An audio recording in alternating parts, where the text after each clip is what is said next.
Saudaraku yang kekasih dalam nama Yesus, firman Tuhan pada hari ini yaitu masih sama dengan topik minggu yang lalu, bagaimana kita menerima mujizat Tuhan. Tentunya banyak di antara kita rindu akan mujizat Tuhan. Banyak di antara saudara perlu mujizat Tuhan. Amin, saudara.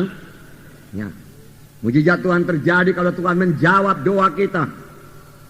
Dan mujizat Tuhan terjadi, saudaraku, di luar daripada pikiran kita. Tidak bisa kita analisa dengan pikiran kita. Penyakit-penyakit disembuhkan Tuhan merupakan mujizat Tuhan. Persoalan-persoalan yang diselesaikan Tuhan merupakan mujizat-mujizat Tuhan. Nah, saudaraku, barangkali banyak di antara kita, saudaraku, yang membutuhkan tangan Tuhan langsung menjamah kita. Sehingga mujizat Tuhan berlangsung bagi kita. Bukalah hati saudara. Firman Tuhan ya dan amin. Firman Tuhan tetap berkuasa. Tuhan yang berjanji itu setia. Dia pasti menepati janjinya sepanjang kita percaya kepada janji Tuhan tersebut. Firman Tuhan ini dituliskan bagi kita supaya kita percayai, supaya kita beriman pada firman Tuhan ini, supaya kita terima firman Tuhan ini, supaya ucapan kita seturut dengan firman Tuhan. Kita mengakui firman Tuhan dalam hidup kita dan kita mempraktekkan dan kita bertindak seturut dengan firman Tuhan dalam hidup kita, maka kita akan menerima mujizat Tuhan di dalam hidup kita, saudaraku. Boleh jadi saudara memiliki persoalan penyakit. Sudah berapa lama saudara sakit dan belum sembuh juga. Hari ini saudara pandang kepada Tuhan Yesus. Pegang janji-janji Tuhan. Tuhan yang berjanji itu setia.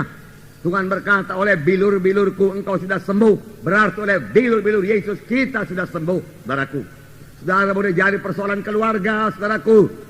Saudara dengan pikiran manusiawi kelihatannya tidak ada jalan keluar. Firman Tuhan berkata tidak ada yang mustahil bagi Tuhan. Tuhan memiliki jalan keluar yang sangat bijaksana. Bersandarlah kepadanya, memandanglah kepadanya, percayalah, mohon hikmat daripada Tuhan. Maka Tuhan akan memberikan jalan keluar atas persoalan saudara. Boleh jadi persoalan-persoalan keuangan, saudaraku. Hingga saudara sendiri sudah merasa malu akan persoalan keuangan tersebut. Saudara mohon lagi pertolongan Tuhan, mohon hikmat daripada Tuhan. Apa yang saudara perbuat, Tuhan akan memberikan jalan keluar, saudaraku, atau persoalan-persoalan lain yang secara manusiawi sudah rasanya tidak mungkin buat diselesaikan. Tuhan kita mempunyai mujizat. Saudara, pekerjaan Tuhan itu ajaib adanya. Kelahirannya ajaib, perkandungannya ajaib, saudaraku. Pelayanannya ajaib. Dan sampai sekarang dia masih melayani. Dia tidak berpangku tangan. Dia masih mendengarkan doa kita. Dia masih menjawab doa kita, saudaraku. Pelayanannya ajaib. Kematiannya ajaib, saudaraku. Kebangkitan dari kematian ajaib. Kenaikannya ke sorga ajaib. Dan dari sorga dia melayani dan mencurahkan Roh Kudus juga ajaib. Semua tidak bisa diterangkan dengan akal manusia. Itulah dia Tuhan kita, Tuhan Yesus. Tuhan yang hidup, Tuhan yang ajaib. Tuhan yang berkuasa. Tidak ada kuasa yang lebih besar daripada kuasa Tuhan Yesus, saudaraku. Nah, saudaraku, hari ini buka hati saudara. Terima firman Tuhan ini. Percayai mujizat Tuhan terjadi dalam hidup saudara. Karena firman Tuhan telah dengarkan pada hari ini adalah firman Tuhan yang tidak berubah, saudaraku.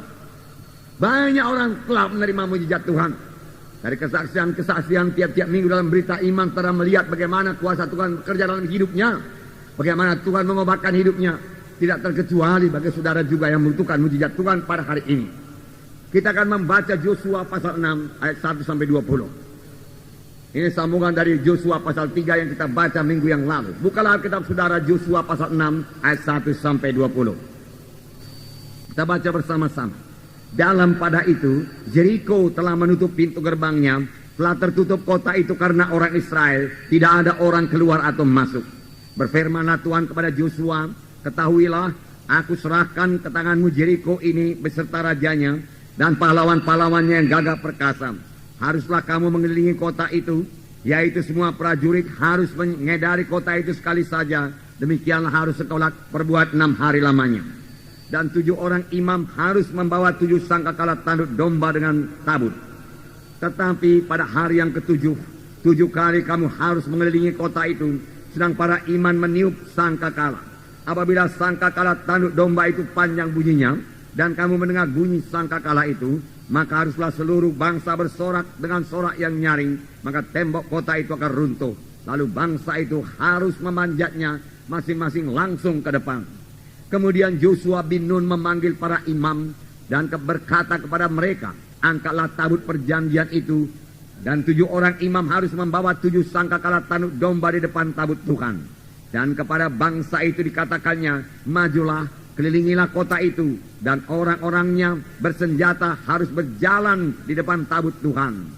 Segera sesudah Yosua berkata kepada bangsa itu, maka berjalanlah maju ke 7 orang imam yang membawa seluruh sangkakala tanduk domba itu di hadapan Tuhan. Lalu mereka meniup sangkakala, sedang tabut perjanjian Tuhan mengikut mereka. Dan orang-orang bersenjata berjalan di depan para imam yang meniup sangkakala, dan barisan penutup pengikut tabut itu, sedang sangkakala terus-menerus ditiup. Tetapi Yosua telah memerintahkan kepada bangsa itu demikian, janganlah bersorak dan janganlah perdengarkan suaramu, sepada kata pun janganlah keluar dari mulutmu, sampai pada hari aku mengatakan kepadamu bersoraklah, maka kamu harus bersorak. Demikianlah tabut Tuhan mengelilingi kota itu, mengedarinya sekali saja. Kemudian kembalilah mereka ke tempat perkemahan dan bermalam di tempat perkemahan itu. Keesokan harinya Yosua bangun pagi-pagi, lalu para imam mengangkat tabut Tuhan. Maka berjalanlah juga ke 7 orang imam yang membawa ke 7 sangkakala tanduk domba itu di depan tabut Tuhan. Sambil berjalan mereka meniup sangkakala, sedang orang-orang bersenjata berjalan di depan mereka, dan barisan penutup mengikut tabut Tuhan, sementara sangkakala terus-menerus ditiup. Demikianlah pada hari yang kedua mereka mengelilingi kota itu sekali saja, lalu pulang ke tempat perkemahan. Dan begitulah dilakukan mereka selama 6 hari lamanya.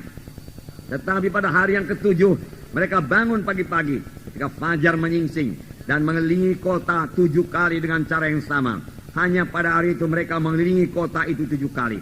Lalu pada ke-7 kalinya, ketika para imam meniup sangkakala, berkatalah Yosua kepada bangsa itu, bersoraklah, sebab Tuhan telah menyerahkan kota ini kepadamu. Dan kota ini dengan segala isinya akan dikhususkan bagi Tuhan untuk dimusnahkan. Hanya Rahab perempuan sundal itu akan tetap hidup, ia dengan semua orang yang bersama-sama dengan dia dalam rumah itu, karena ia telah menyembunyikan orang suruhan yang kita suruh.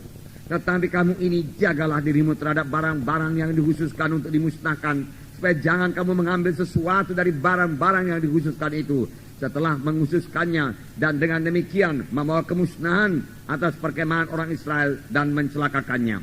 Segala emas dan perak serta barang-barang tembaga dan besi adalah kudus bagi Tuhan. Semuanya itu akan dimasukkan ke dalam perbendaharaan Tuhan. Lalu bersoraklah bangsa itu, sedang sangkakala ditiup. Segera sesudah bangsa itu mendengar bunyi sangkakala, bersoraklah mereka dengan sorak yang nyaring. Maka runtuhlah tembok itu, lalu mereka memanjat masing-masing ke dalam kota, masing-masing langsung ke depan dan merebut kota itu. Luar biasa mujizat Tuhan, saudaraku. Luar biasa. Nah, firman Tuhan di sini dikatakan, berfirmanlah Tuhan kepada Yosua, ketahuilah aku telah menyerahkan Yeriko ke dalam tanganmu beserta dengan rajanya dan pahlawan-pahlawannya. Ini terjemahan dalam bahasa Inggris. Dalam bahasa Inggris dipakai perkataan, aku telah menyerahkan Yeriko dengan rajanya dan pahlawan-pahlawannya dalam tanganmu. Padahal saudaraku, Yosua masih di luar daripada Yeriko. Orang Israel masih berada di luar Yeriko. Mereka masih berbaris-baris di luar Yeriko.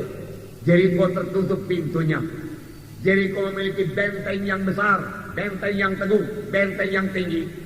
Saudara, jadi menurut pikiran manusia, saudaraku, seperti laporan daripada 10 pengintai itu, bentengnya sampai ke langit dan tidak bisa mengalahkannya, itu benar. Tetapi kali ini, saudaraku, bangsa Israel maju dengan iman. Kali ini mereka maju dengan memegang perjanjian Tuhan. Tuhan berkata, benteng Yeriko telah aku serahkan kepadamu. Tuhan berkata, dan mereka mempercayai apa yang dikatakan Tuhan. Meskipun saudaraku, menurut cara berpikir manusiawi saudaraku, hal itu saudaraku mustahil adanya saudaraku. Tetapi Tuhan berkata, aku telah menyerahkan Yeriko kepadamu. Aku telah memberikannya kepadamu. Milikilah. Beginilah caranya kamu memilikinya. Dan Tuhan menerangkan bagaimana caranya mereka memiliki kota Yeriko itu saudaraku. Tapi secara lahiriah, mereka masih berada di luar Yeriko. Benteng Yeriko masih tertutup, saudaraku. Gerbangnya dikunci, serdadu-serdadunya siap bertempur. Tetapi inilah dia cara Allah bekerja, saudara. Biarlah kita mempercayainya.